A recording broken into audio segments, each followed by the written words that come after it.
Hello, and welcome to this presentation of the bylaws of the District English Learner Advisory Committee, known as DELAC. The bylaws are fundamental support to better understand the functioning and purpose of our committee.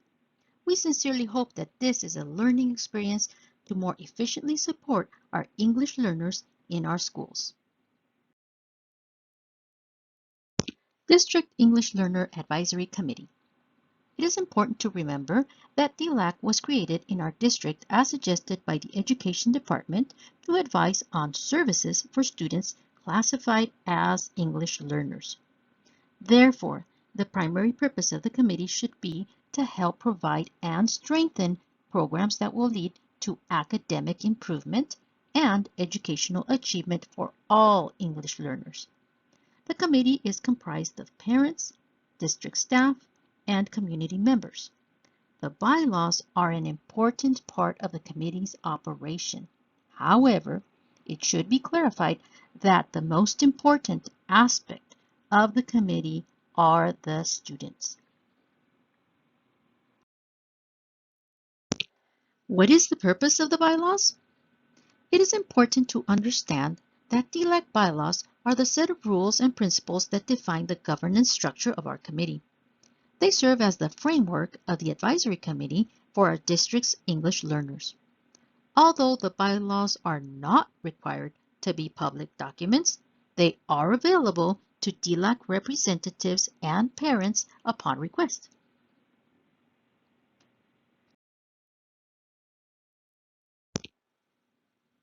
DELAC bylaws cover areas such as the following. Although the content of the bylaws is important, we consider that there are parts that have special relevance for the functioning of the committee. Therefore, the areas covered in our bylaws are the size and composition of the committee and the specific roles of the officers, as well as the term of the parents who occupy the different positions and specific details about the eligibility. There are also guidelines for the election process, committees, and meetings.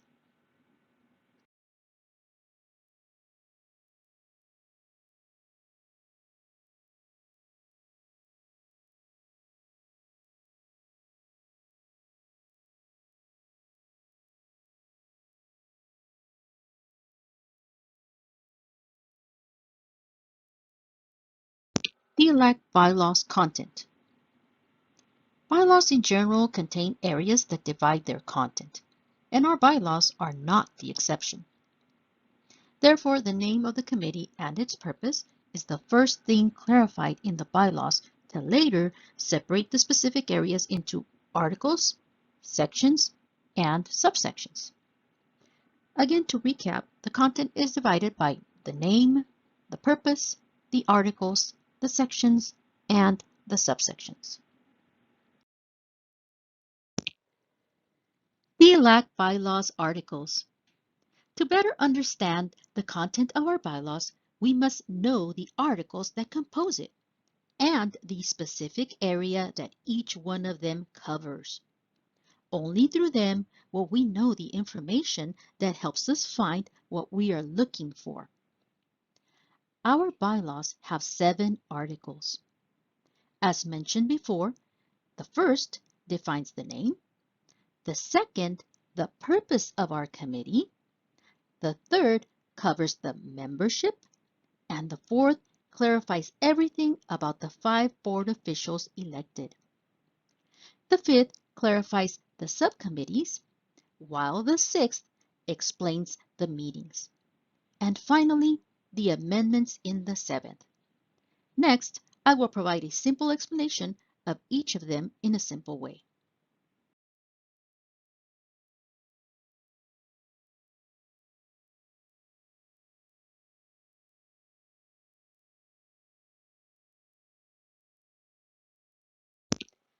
Article 1.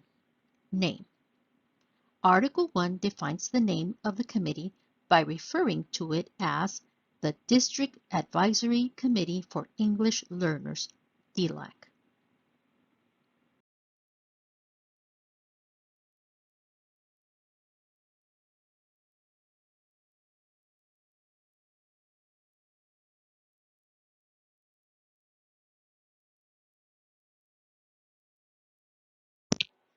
Article 2, Purpose. Article 2 clarifies that the purpose of the committee is to help strengthen programs that will result in academic excellence and educational achievement for children who are educated in 2 languages and, at the same time, respond to the cultural diversity of our students.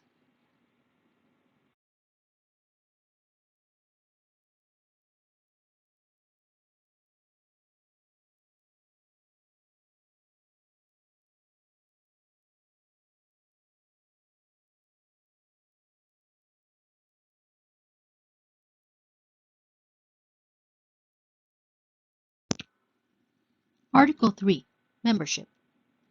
In Article 3, we find the composition of the members that comprise the committee in our district, clarifying that the majority must be parents of English learners. Article 4, Officers. Article 4 addresses the specific characteristics of parents who aspire to occupy a position as officers of our committee. The officers of the committee must be the chairperson, vice chairperson, secretary, sergeant at arms, and honor and justice. Article 4 also clarifies their duties and roles, the terms that will occupy the position, and most importantly, the responsibility that each of them performs in each position. The responsibilities of the DELAC board officers are to develop the agendas for the DELAC meetings and review the consolidated applications of all the schools of the Fresno Unified School District.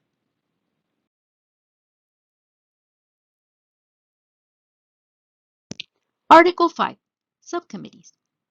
In Article 5, we will find information on the procedure for the election of subcommittees if the needs warrant it. The committees shall serve for a maximum of 2 years, and members may serve a maximum of 2 life terms. Each member of each subcommittee shall be elected by a simple majority of the DELAC members. Article 6, Meetings.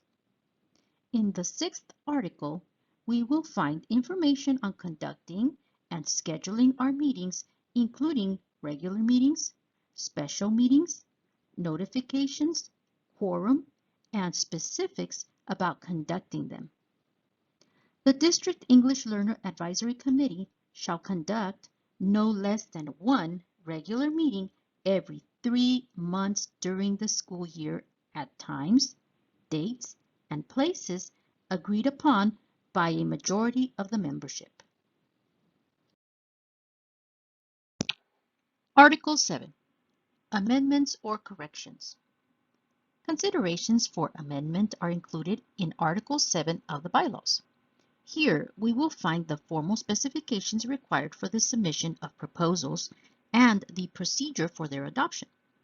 These bylaws shall be considered for amendment upon the submission of a written copy of the proposed change from the petitioner and an affirmative vote of the majority of the DELAC members in a regularly scheduled meeting to formally consider the change for adoption, incorporation, or deletion from these bylaws.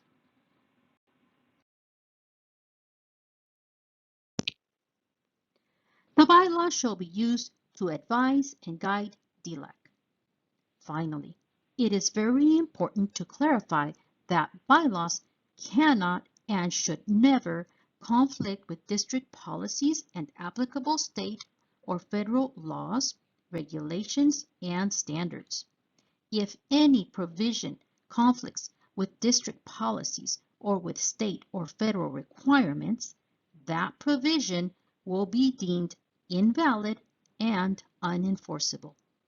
Therefore, we must remember that the bylaws are an instrument to advise and guide in an efficient way the work of our committee, but not to govern it. To conclude this presentation, we invite you to read in detail a copy of the bylaws, To obtain a copy, please contact our office by calling area code 559-457-3928. That's area code 559-457-3928.